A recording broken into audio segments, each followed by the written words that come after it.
Back once again for the renegade master. Back once again for the renegade master. Back once again for the renegade master. Back once again for the renegade master. Back once again for the renegade master. Hello my renegades and welcome back. And what are we getting back into? We are getting back into Love is Blind Habibi. We are now on episode 6, Realityville, and they're all getting ready now to leave off their little vacation and get into reality and see how things go from there. There are a little bumps and trials and tribulations along the way for some people, and we do know that one couple has completely said no and ended their relationship, but we'll get there when we get there. Before we get into this episode, as I always ask, please hit that subscribe button, please hit that notification button so you know I'm doing videos. Please comment, like, share and do all the good things that you do. And let's talk about this episode, shall we? So I have to say that Hatab and Asma do look good together, and so do Mohammed and Safa.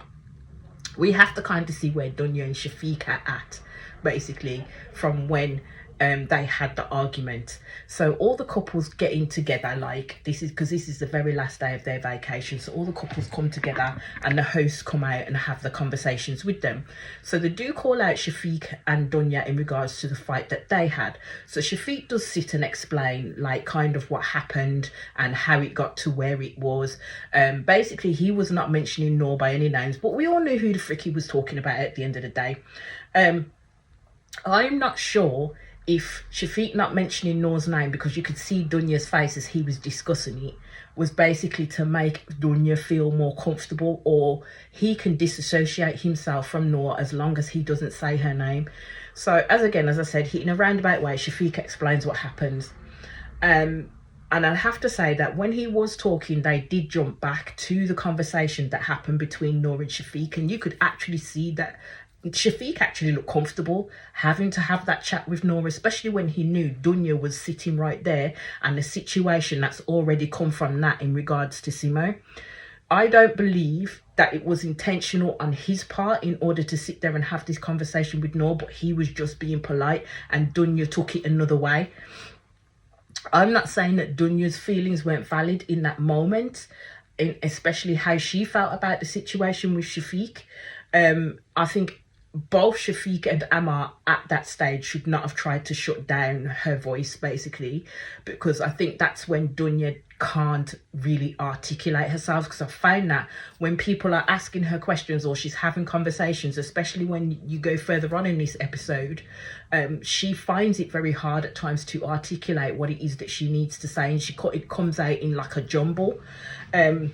So they both said that the argument ended thanks to Ammar. Yeah, because Ammar likes to poke his nose into places that don't really concern him. But as you see, you know, it's a kind of brotherhood between Shafiq and Ammar. I don't think Shafiq should take any leaves out of Ammar's book, because he's not a very nice man.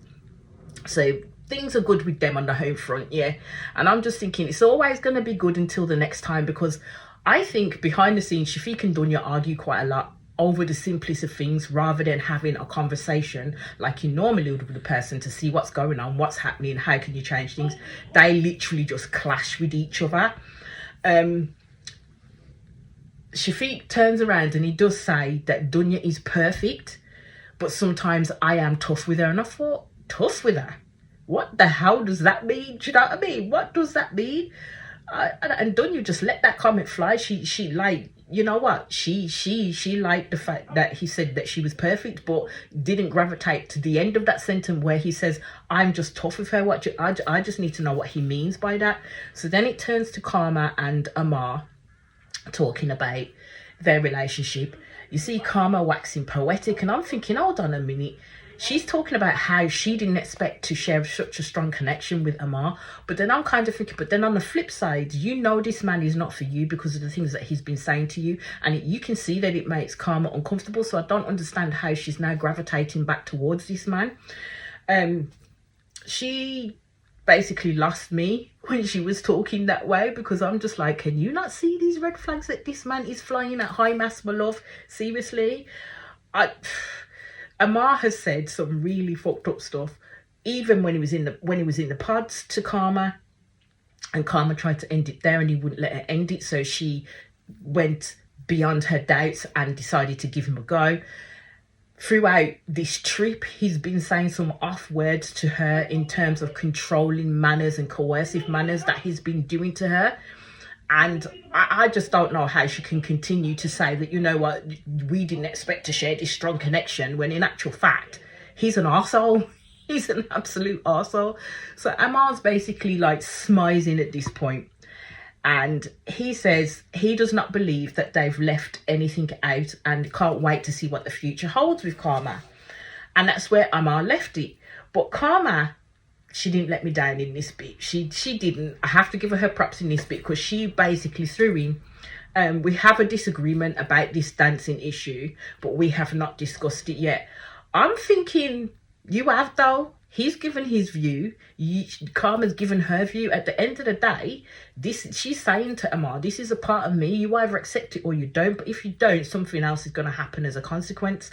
So in that situation, Karma just kind of threw down the gauntlet. And Ammar looked like he really wanted to show his ass when she said that. But he knew that he couldn't do that in front of all these people. He only does it when it's just him and her. That's how you know this man is a dickhead. So it goes to Mohammed and Safa, and he says absolutely beautiful things about Safa, and he can't find a single flaw in Safa, and he says it just feels good to be true. And all Safa said was, oh, my sweetheart, my sweetheart.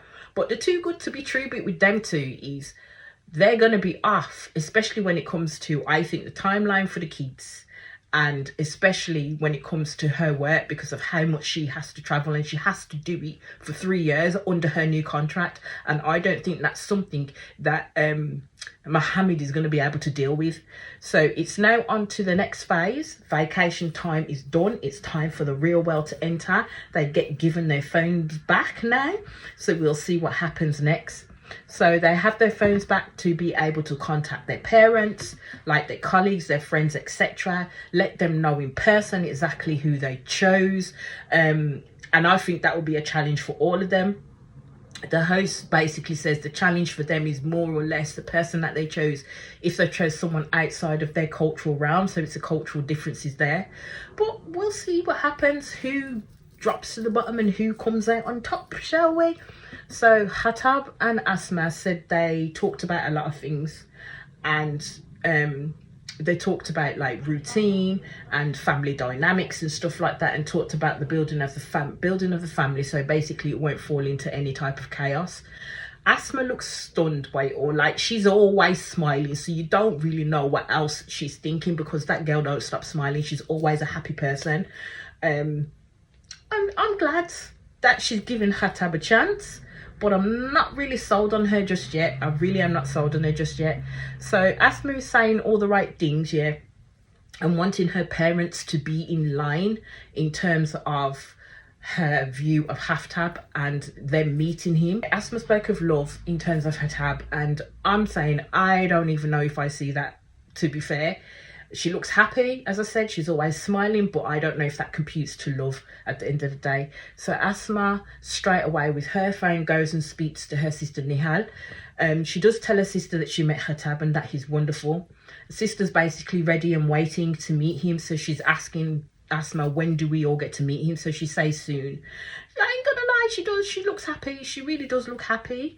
Safa video calls her brother, basically letting him know that they finished the first phase, that she has got engaged, and Mohammed is next to her, so he's able to say hello to the brother, and her brother's really happy for her. So it works out differently, like compared to like the USA and the UK one. So it's kind of, as I said, I think some of these adults, even though to their parents they're always going to be their child, have had the approval to go on this show in the hopes that they will come back with someone that is going to be a good fit for not only them but for the family as a whole. So as I said, it's homeward bound for all of them. I don't think Karma and Ammar are going to work, because this man, all he wants to do is control Karma, and Karma don't want that. So Ammar's basically saying that this will be the real phase, basically. I'm hoping during this process that Karma will get wise to who Ammar actually is, because I keep saying it time and time again, this man is too self-involved. Yeah, he's too self-involved with himself. He loves himself to the highest degree. He has high expectations of his wife, especially as he says, being an Arab man, what his expectations are of his wife. And I'm telling you, it's all about control with this man. Like, seriously, all about control with this man. So they are in Dubai, so they've gone back to Dubai. So Dunya and Shafiq landed together. He's basically saying that he's nervous for the wedding, but they will now see each other in reality. So this is how they know whether it's going to work for them, balancing all their relationships against real life, such as work, family, friends, activities, and how far each of them may live from each other, as again, they can't live together until they're married, basically. So they in this one, they have to keep that conversation and communication consistent. If they don't, it will kind of fall to the wayside. So Mohammed headed straight to Instagram on his phone, basically to watch football games. I wondered if he was gonna try and stalk Safa on Instagram or his socials, but he didn't. All I have to say is Dubai is absolutely beautiful from the videos that we do see, like as they're going back home, and you see Safa as she's walking out, and she basically says it feels like it's been a dream when they've been in the pods to the vacation and now they're coming home. But life is what you make it at the end of the day. And if she wants Mohammed, she's going to need to stay connected with him as much as possible, and he her. So Ammar is talking about him and Karma, and he believes that they've reached an advanced level of understanding. It's a madness, the things that this man says, I'm telling you. So he's basically saying that he wants Karma to reach his level of understanding. He don't talk about how they're equally going to reach a level of understanding together, yeah, to work together. It's all about Karma reaching where he is, not the other way around. So he's saying that he wants to have a happy relationship, but it won't be happy for Karma because he's going to stifle her. He wants to stifle one aspect, this big aspect about her that's part of her identity, yeah, as part of her culture, to make himself happy. But if Karma was to do that over a period of time, she's not going to be happy with this man. She really isn't. And he can't see that at all because he wants what he wants. So Hatab, I have to say, is a gentleman because he does see Asma all the way home in the same car. I don't think he really wanted to leave her, to be honest with you, because I think him getting Asma and her giving him this chance for them to progress and get to know each other to hopefully get married is a very big deal for him, like a proper big deal for him. I ain't gonna lie, as again, she does look happy with him. They were holding hands in the car and she allowed for him to kiss her on the linked fingers before she got out the car. But my thing is by their own merits and what they've said to each other, they're both very, very, very busy people. So would it be kind of like falling back into the whole habits of business, or would they keep that communication and that connection going that they've grown now from the pods to the vacation? And majority of the stuff is Asma's indecisiveness going to put paid to the wheels falling off their relationship if that does happen. So Hatab goes home. He has a massive home. Ain't gonna lie, he has a massive home. It looks like he lives with his mother because his mother comes out to greet him, but they go back in. She wants to know everything, which of course their parents want to know everything. He mentioned Asma, told her she was from Egypt, and Mum asked him why he like picked her, and especially an Egyptian as well. He does sing Asma's praises. As I said, Hatab really is into Asma. If Asma is really into Hatab is my worry at the end of the day.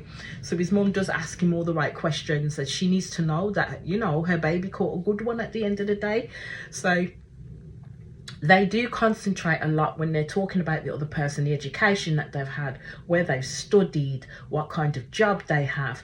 So it's kind of those things. They're not looking at the emotional level of it. They're looking at what can this person bring to your life, and especially to the family's life. So we do get to the family talk, as Mum wants to know Asma's experiences regarding family. Hatab liked how close Asma was with her family and that they did agree to wait 3 years or more before they considered having children. So I'm like, okay, so these people actually talk. This ain't no like we see in the like we seen in the UK Love Is Blind and some of the USA Love Is Blind, and especially this one where people don't seem to talk to each other about the actual fundamental stuff that could put paid to any type of relationship between them, aka Ashley and Tyler with the baby situation. There was no talk around that in the slightest. So these lot here in the Habibi one actually talk, yeah, which is what I think they should do. I think it's also because of the standing that they probably have with their families, because they know their parents will be asking certain questions of their partners who they get to pick. So if their parents are going to want to know everything about this person, best believe that they're going to study this person. They're going to ask the right and connected questions in order to go back and tell their parents exactly what it is that they want to know. So they ain't stupid. They ain't stupid at all. So the only thing it seems the parents don't know is that the wedding is literally fast approaching, like it will be in a few weeks. As Hatab's mother was completely shocked when Hatab told her when the wedding will be. I suppose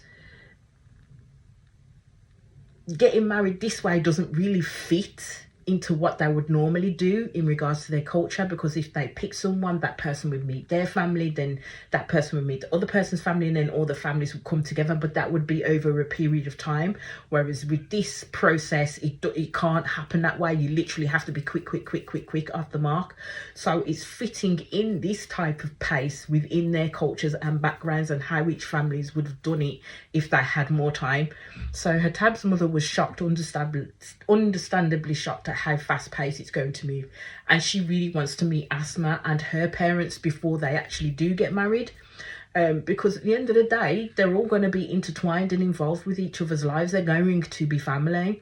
His mom is worried about how fast paced it is moving, and I'm going to say that's a normal reaction across the board with all the Love Is Blinds, with all the parents. That is an absolute normal reaction, that they don't like how fast it moves. So she wants Hatab to not rush and to take his time. But I'm like, so what does this mean for Hatab? I don't know if his mum is not wishing for him to get married now and wants him to at least step back and actually consider other things that are going on around him. She hasn't voiced this concern to him. She was just speaking to the cameras at that point in time. So Hatab does go, as he's finished talking to his mum, straight on the phone to Asma. And this is what I mean about communication and staying connected with that person that you are interested in, to let them know that I am here, we are in a relationship, you are now my fiance, so this is how it's going to happen, this is how it's going to go down. So he tells her about the talk that he's had with his mum, and she's excited to meet Asma. And I really think that he couldn't stop thinking about her at the end of the day. She basically told him that he needs to rest, and he said the same thing to her, because they do have long days ahead of them basically. Hatab hangs up the phone and says that he's really happy he has Asma in his life now, as his life is with Asma. And I really hope she feels the same about him, because I honestly don't know. From her indecisiveness, I don't know. So Safa goes to see her friends and she explains to them what happens in the experience. So Safa was basically saying like it was 10 hours of talking, and Mohammed proposed after those 10 hours of talking. So it's literally like they were talking every day, because don't forget they only had 10 days within those pods with each other, so they were literally must have dating every single day. The friends didn't look too happy in regards to the process itself, because I didn't hear no congratulations for her and, oh, we're looking forward to this, we're looking forward to meeting him, or anything like that. So basically Safa felt that she was under pressure, given the age that she is and all her friends around her are getting married, that she was under pressure to get married.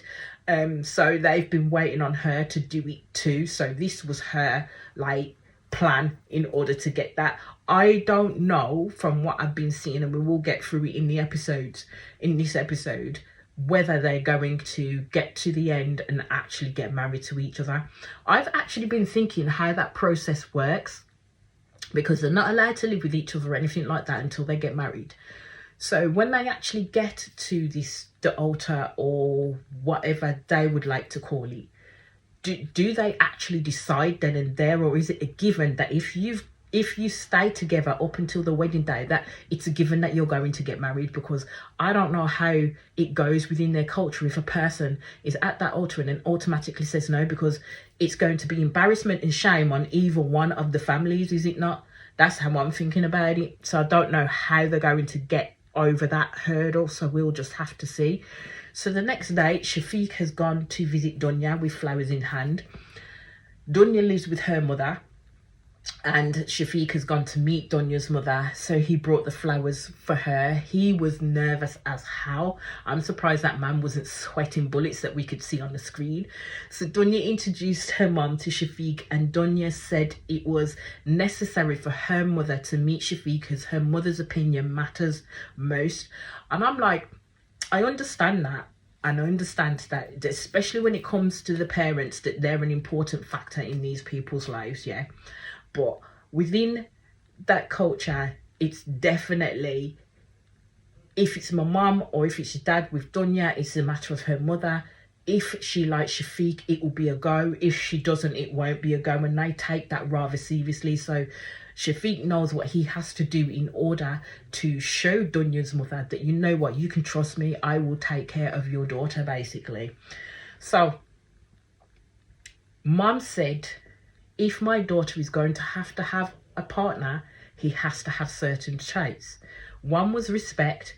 2, he has to be a real man. I was like, will someone tell me what that is, please? What do they mean he has to be a real man? Is it like she turns around and she says like it's one that will take control of the household in terms of taking care of his wife and all such financial things?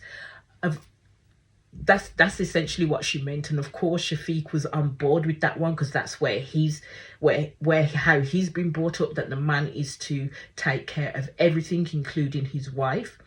And the third one basically was family. Dunya's mum wants Shafiq's parents to be ecstatic about this union between her daughter and himself, basically. I think Shafiq did try his charm, but I think he met his match in Dunya's mum, because she went having none of it, because she interrupted him so quick. She told him, if you break my daughter's pride, I swear on my mother's life, and if you play with her emotions, you are done.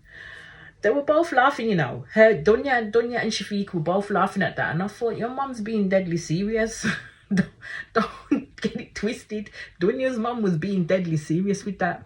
So Shafiq and Dunya's mum going to speak on their own, and she does give Shafiq her blessing. He said if they married, it's for life, and Shafiq doesn't believe in divorce, so he's on the same page with that.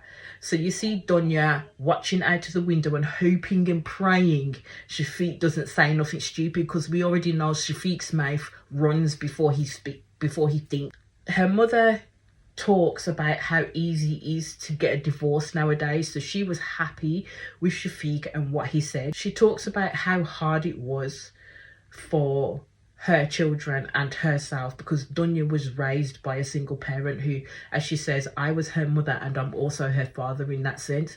She prays Shafiq will be a good husband for Dunya, but I'm just like, nothing is guaranteed though. So Shafiq may say all the things that he needs to say to reassure her in terms of his marriage to Dunya, but she don't know. Nobody knows what's going to happen in the future. Nobody knows whether they're going to stay together or not, because what you don't want is for them to be in a marriage together, probably gone on a few years, they're not happy with each other at all, but each of them refusing to divorce. Then you bring kids into that situation. It ain't the best in the slightest. Basically, she asked Shafiq to take care of Dunya. Shafiq says he's had a weight lifted off his shoulders from talking to her mum, basically. I just hope it works out for them, because if it doesn't, I don't know what that would do to Dunya's mother, especially after she just give this man her blessing to take care of her daughter. As I said, with this one, I believe that it's more serious of the Love Is Blind than I've watched before. Basically, it's different. Because the marriage in these cultures are definitely not taken lightly at the end of the day with any of these people. So it gets a little bit harder for them now that the family and especially the parents become involved. So Karma and Ammar are basically getting on. in their separate jobs. You see them in their separate jobs and what they're doing and stuff like that. And they basically have not seen each other for the past few days since they've come back. They've been really, really busy. They haven't carved out any time either to talk to each other on the phone. I mean, they both have phones, but they won't pick up the phone to each other. So that says quite a lot. So Karma's basically saying that she likes to save her conversations for their dates. And I'm like, but you ain't been having no dates. So how in the hell can you save a conversation for a date that you haven't been having at the end of the day? That just sounded dumb to me. So they do call for a quick good morning or say good night to each other, and that's about it. It's just weird to me. So Karma and Ammar meet for lunch, but it looks more like dinner. It's the first time they have met since they come back from this vacation, yeah? And Karma basically says that she wants to talk about a lot of things.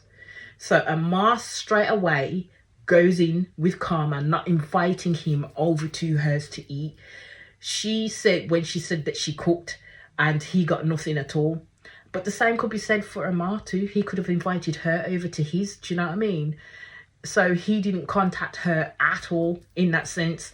So Karma says, you are working. So at this point, Ammar gets a little bit pissed at that and says, don't pin it on me. But I don't think Karma was pinning anything on him. She was just stating a fact at the end of the day. I don't know why Ammar gets so damn defensive when he's one of the guys that wants a woman to run after him 24/7, but Karma is not doing that with him, and he's discombobulated all over the place, and he starts sulking when it don't happen. I don't really think Karma wants him around. Otherwise, she would have made the effort in order to take the time to speak to him either on the phone or to invite him over to her space to come and spend time with her, but she chose not to. So that honeymoon period was over for them with a quickness. Reality hit them, boop, like a sidebar to the head. Let's just put it that way. So she tells him that he has been distant. They had a full-on awkward silence, like completely awkward silence. I'm like, do you know what? Someone needs to say something. So here it came. So Ammar said to Karma, before you speak, remember, I will have a reaction to whatever you want to say. So that was a warning to Karma, basically. Ammar just warned Karma, as in, choose your words wisely, because if she don't, he's going to shut it all the way down, basically. I'm just like, well, what the fuck are you going to do to her? And that's probably why she met you in a public place, because she don't hella trust you in the slightest in terms of your reactions and what you will honestly do. And that's why she's met you where she's met you. So Karma talked about the disagreement that they have around dancing. And I was like, that was more than a disagreement, my love. He was trying to control Karma's thoughts and actions, thinking that she would blindly follow along about what it is that he wants and not argue with him. So Karma reminded him that he told her he would never accept this. So of course Ammar has to be fully condescending, as he says, yeah, I told you the first day we met it was a big X for me. This man's just full of shit. Like, honestly full of shit. I just wish that he would shut up and let Karma say what the hell she needs to say. But she was taking too long to get to the point, though. Let's just put it this way. She's going all the way you could before she got to the last point of what it is that she wanted to say. So Ammar tried to deflect by saying, I don't think any man would accept it. And I was like, how in the hell would you know, my guy? Like, seriously, there are progressive men out there that are not stuck in the damn dark ages, that they won't that they think that women has to be holding to them, or they're an object to be desired and controlled. There's progressive men out there. So no, not all men are going to think the way that Ammar's thinking. At the end of the day, if dancing gives Karma joy, I don't understand why he won't allow her to do that and express herself. She's not harming anybody else. She's not bringing her reputation into disrespect when she does it. I think Ammar is just insecure. He's an insecure boy in a man's body. That's all it is. Because if a person has to get to a point where you have to control that other person that you're with and their body and everything that they do, so you're taking away their autonomy to self, then you are literally an insecure person to try and do that to someone, or to even put that onto someone else. This point, Karma still ain't got to the damn point. She still ain't got to the damn point, and I'm waiting. So she she turns around and she says, I want to focus on you. We will see about other men. I was like, Karma, my dear, why? Why would you say something like that? Because that is just literally lighting a freaking match and throwing it on freaking gasoline for it to go poof with Ammar. Like, seriously, you shouldn't have said that. You shouldn't have made that comment in the slightest. Man just stirring his tea, you know, stopped stirring his tea and then just looked at her. I was like, okay. He literally had to think about what she said just for that minute. So, hey, we get to the point at last. So she decided that for her and Ammar, they shouldn't be together because she chooses her, basically. She chooses her art and she chooses her life. I was like, yes, yes, yes, yes. Karma done whipped Ammar's ass and told him where to get off. I was loving it. I was loving that for her. I was loving it for him too, because I was like, yeah, you thought just because Karma is traditional, yeah, she's going to fall into line with what Ammar believes is traditional, but she's not that type of traditional person. So Ammar sees it as Karma sacrificing their relationship for dancing, when that is not the way at all. Ammar was completely missing the point. Karma doesn't want you, Ammar, because you are a control freak and want her to be someone that she isn't, so it will make him happy and not her. Let's just put it that way. He wants a woman that will follow blindly behind him, and that ain't Karma. That is not Karma. Ammar just wants to make it that one reason so he doesn't have to accept any fault in this breakup. That's what he wants to do. Karma is choosing happiness, which she wouldn't get with that man. Like, honestly, wouldn't get with that man. So Ammar goes on the verbal assault like some men do when they're affronted by something, or they've gotten a no or a knockback or they got turned down. Yeah, so he tells her, your life will be difficult. I was like, to backside. Really, my guy? I think Karma was doing just fine without this man in her life, but we will continue. So he goes on to say, if you want everything in life to be perfect and suit you, it won't work, rest assured. Ammar is just being pathetic at this time, like full on petty and pathetic at this time. So he tried to tell Karma she gave up love for this trivial issue. And I'm like, trivial issue, you know? Trivial issue, you know? So I was like, someone can get their man's emotional damage mop up in aisle 2, for real. Emotional freaking damage, emotional damage. There's a spillage. You need to come get it. Ammar doesn't believe she has made the right decision. Karma's definitely made the right decision. Like, huge sigh of relief I gave, yeah, that she didn't tie herself to that. Like, seriously. So Ammar and his misogyny comes right out of him, yeah, and he says that it's not right in our Arab country, and as an Arab man, I don't accept it. I was like, someone please come get their man and stop him from abusing Karma right now. Like, seriously. Ammar really can't see past the point of where he is right now and where he believed Karma should be, in being 10 paces behind him. His outlook and talk made her say no to him, and he does not get that. Like, seriously doesn't get it. So he thinks that Karma's conception of a man is strange, and with her view, she won't find a real man. Well, that's great. She won't find a man that exhibits toxic masculinity, because that's all Ammar is all over. Karma had a lucky escape in my books, like an honest to God lucky escape in my books, because at the end of the day, he really cannot see what's wrong with him. Until he fixes what's wrong with him, he will never get a woman of substance, unless it's literally a woman that doesn't know much, a woman that's quite young, that he can mold into what it is that he wants in a wife. That's the only type of woman he's going to get. And then he wants to say that Karma's view of men is strange. He's off his head. So that's it, folks. Karma and Ammar are done. Karma literally, with her sunshine and light, wanted to give him a hug and a kiss to leave.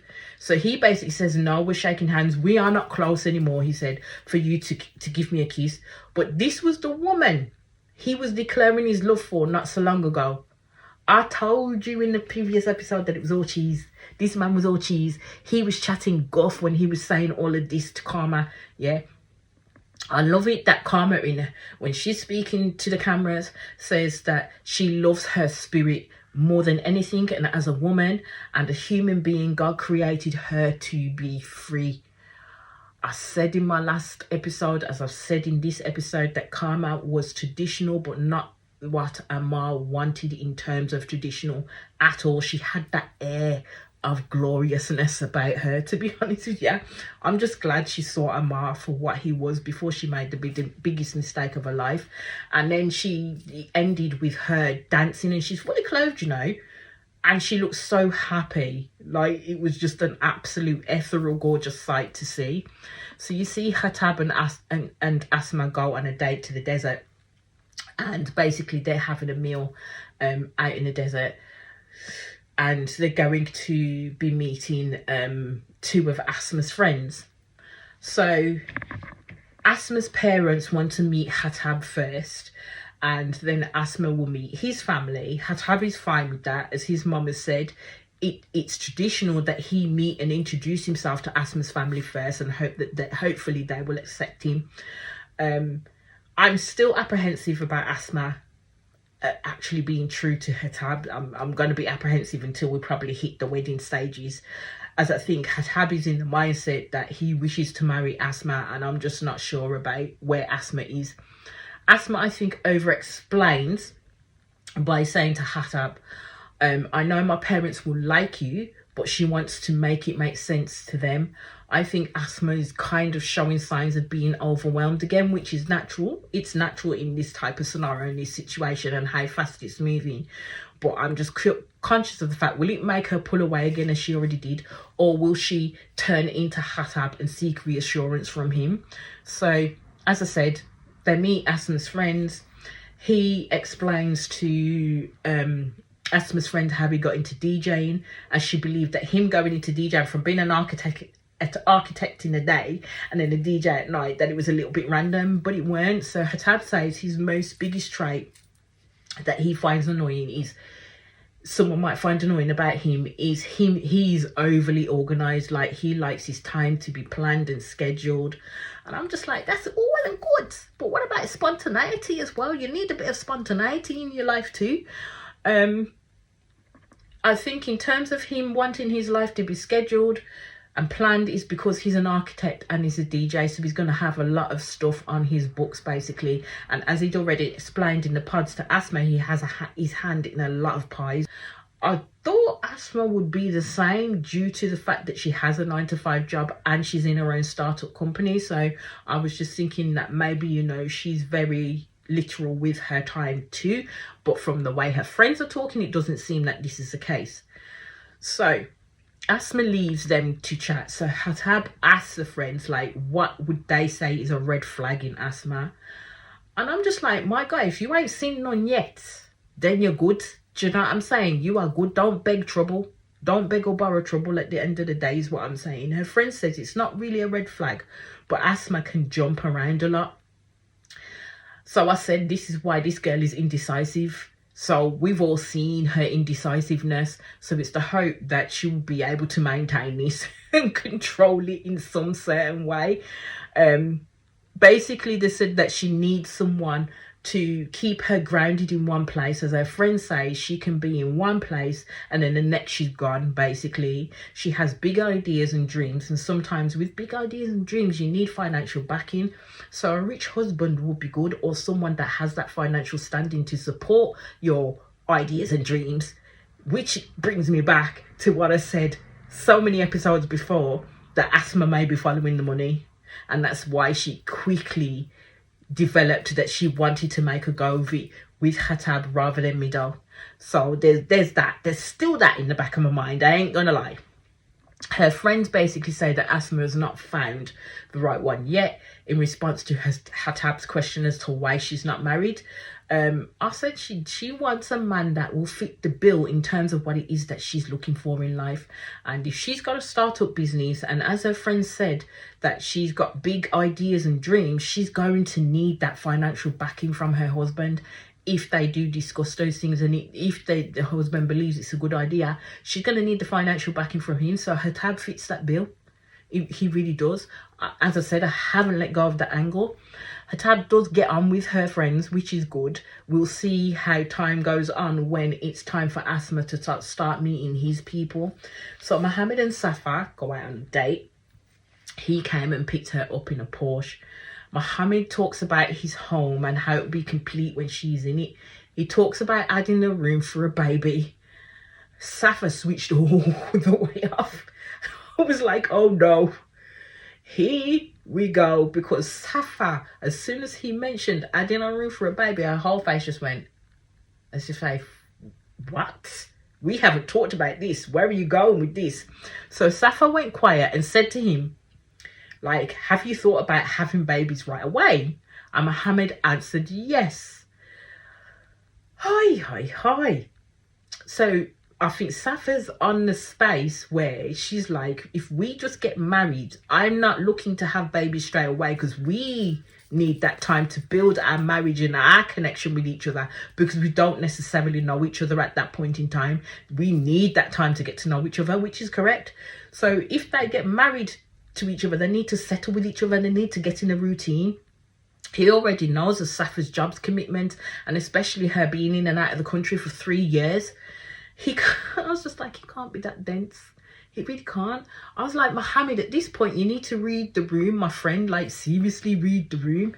So Mohammed really is feeling that him and Safa should have a baby in a year and 9 months. And I was like, mate, you can't do that. You can't put a time frame on that. You haven't even had this proper conversation with Safa first and foremost to see whether she's receptive to having a baby that early, especially after the conversation that you already know about her job and the commitment she has within her contract at this moment in time. That would be early doors of the marriage, man. That's a no. That's a big no from me. You can't jump to that. Like, seriously. Poor Safa went all kinds of quiet. Like, she fully went quiet. It was like she went into shock mode, and Mohammed was still talking. He was definitely not reading the room at that point. So when Safa raised, we should at least get to know each other, Mohammed comes back with, but you will be my wife. How do we get to know each other more? I was like, my guy, you can't be that dense. Like, seriously, you cannot be that dense. With the fast pace that it's moving, you two don't know the intricacies of each other. You two don't know how you'll be when you move in and live together, because that's when you see the whole person when you start living together and everything's completely different. They're going to need time to settle into that before they throw a baby into them, LA. Safa really didn't like the direction that this conversation was going at all. So I was thinking, Mohammed, you can't make demands on this woman for a baby. Like, seriously. But it's like he is not listening to what she is saying. So I was like, oh, I had so much high hopes for you and Safa, but I think this is going to be the traveling, and how their marriage is going to go is going to be the straw that breaks the camel back for these two. So Safa tells him that she's worried things are going fast. Mohammed does agree with her, but I don't think he truly sees it from her point of view. Not after what he just said about them having a baby within a year and 9 months. I don't see how that computes. So Safa said that she just realised just now, as after Mohammed's had that chat with her and his views, his vision for their marriage and him as her wife and babies and all that, that she may have to travel straight after the wedding. If she does, if that truly is the case, and she's not lying just because of the fact of what Mohammed said, and she wants that bit of space between them if they do get married, yeah, that will be a test for them. Because it will also stop the baby making abilities too. Mohammed won't have the chance to get her up the duff, to be honest with you. So Mohammed didn't like that at all, which I don't blame him, to be honest. But I'm like, can't her work give her some time after she's got married? As I said, for me, because of how it came out of the blue, I don't know if Safa was being truthful in the slightest, because it wasn't mentioned previously, but now all of a sudden, after this little talk, she's now suddenly realised she's got to travel straight after she gets married. Whew. I just knew that traveling will be the sticking point with these two. So basically, she's saying that she will have to go 2 days after they're married and be back 3 or 4 days after. So he asked her, well, can't you take vacation from your job? So basically for this show, Safa's saying, I've already taken a month off. She can't take another 1 or 2 months in a row, basically. I don't know how Safa kept this to herself for so long. And Safa would have had an inkling that she would have to start work quite quickly after they got married, because she knew what her holiday allowances were. So she would have known that it may not be possible that they'd be able to have a honeymoon. So she should have said that some time ago. So Dunya and Shafiq go to play this paddle with Shafiq's friends. I do notice that after they've played it and stuff, that when they're sitting at the table, because it's Dunya, Shafiq and the friend, I didn't catch his name in the slightest, when his friend speaks to him, he doesn't make eye contact with Dunya at all. It's kind of like a glancing, and he'll look away, which is quite weird to me. I don't know if it was a respectful thing or not. I don't know what happens to Shafiq and Dunya when they're with their friends, but they don't really articulate what they need to say to convince anyone, that they want to get married and why. They talk about their connection, but then can't expand on that. They can't explain why are they so connected with each other and how it was formed and where they're at now. They just can't explain that. So the friend asked Dunya, do you think Shafiq has values? I was like, damn, why would you ask that type of question? So she says, yeah. But there is a kind of story behind this, and I don't know if the friend will out Shafiq or not, so we'll see. His friend says to Dunya that she doesn't really know everything about Shafiq.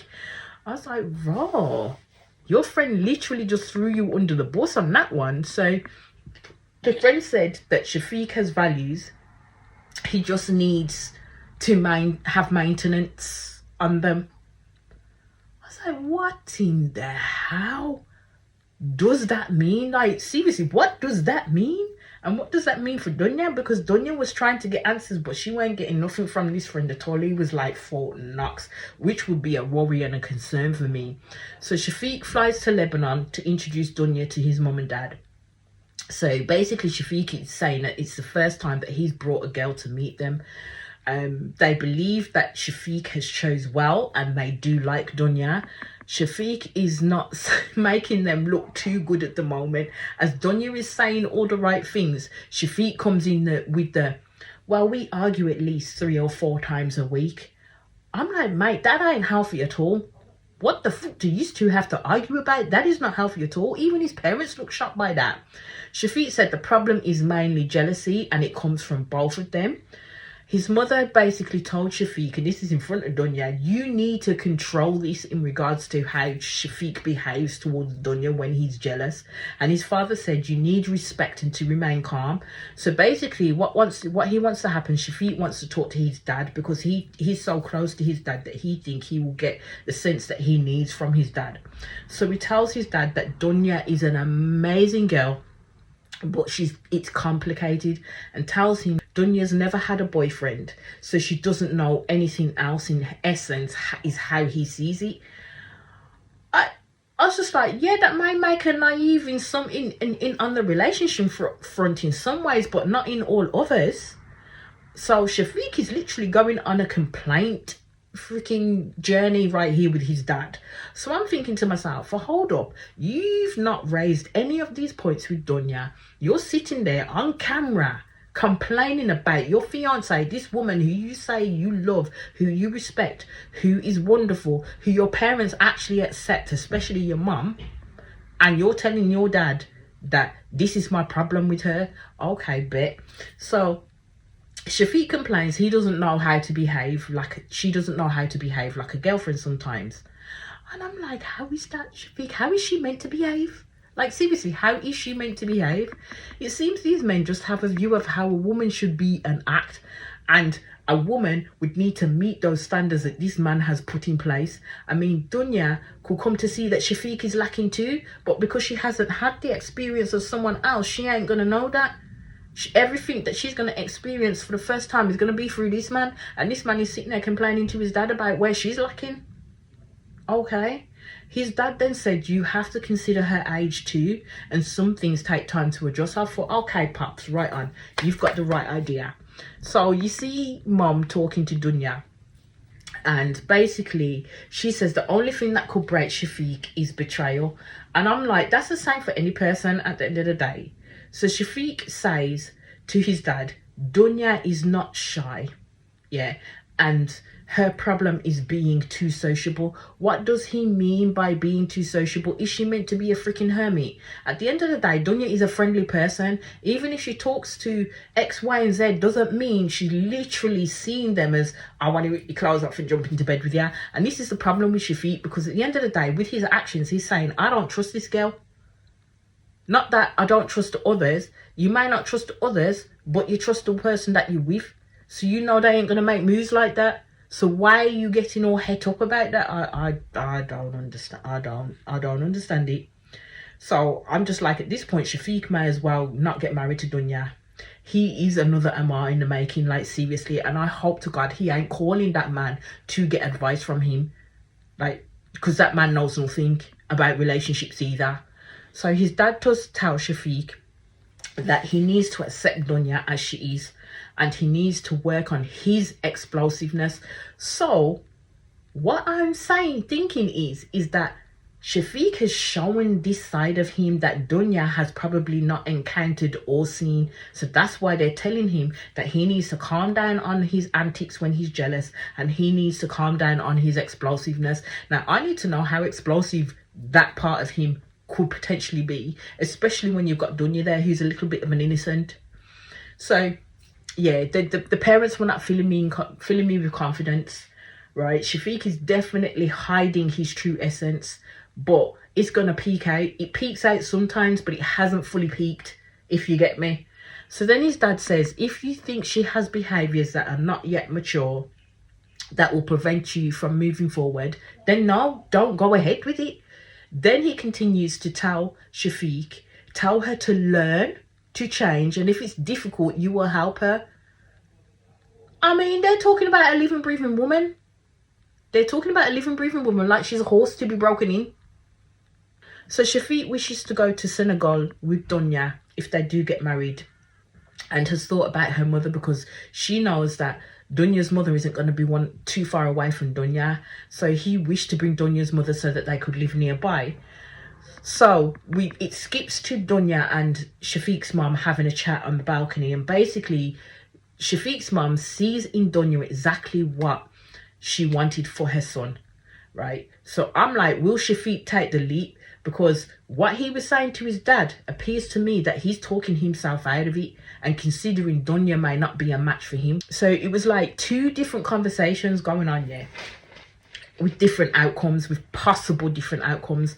Shafiq's mom was completely overjoyed.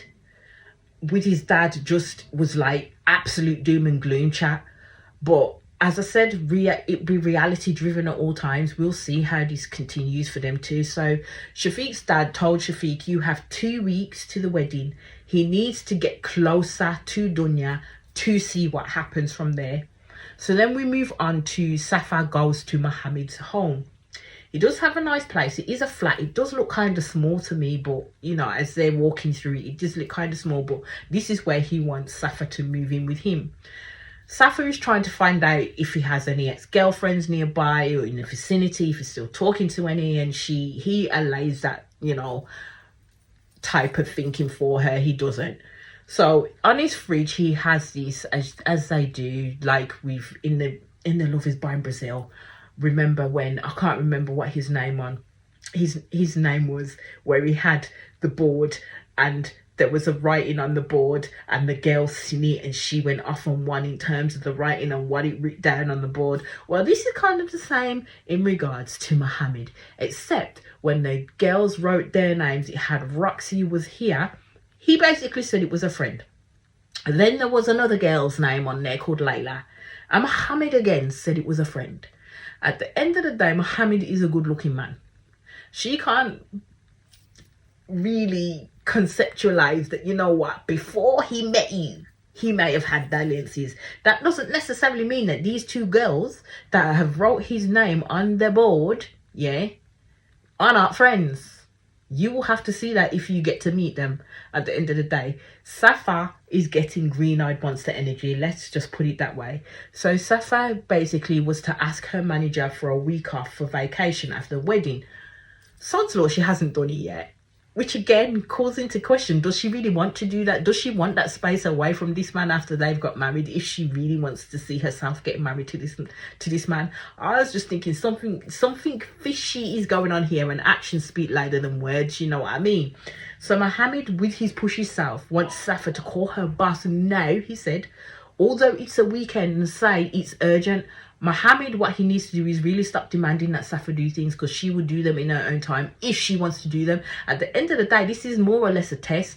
It will tell him if she's in it 100. If she's not, he will know. Safa really doesn't want to take time off, and you can tell that. Mohammed says this will be a problem, and I knew her traveling issue, the traveling issue would be a problem for them too, but how they work it out, I don't know. Because more or less Mohammed will be on his own, but it will be down to how much does he really wish for Safa to be in his life, that he can compromise in regards to this. Because at the end of the day, her traveling under her contract is for 3 whole years. 3 whole years he will have to do this and work around it.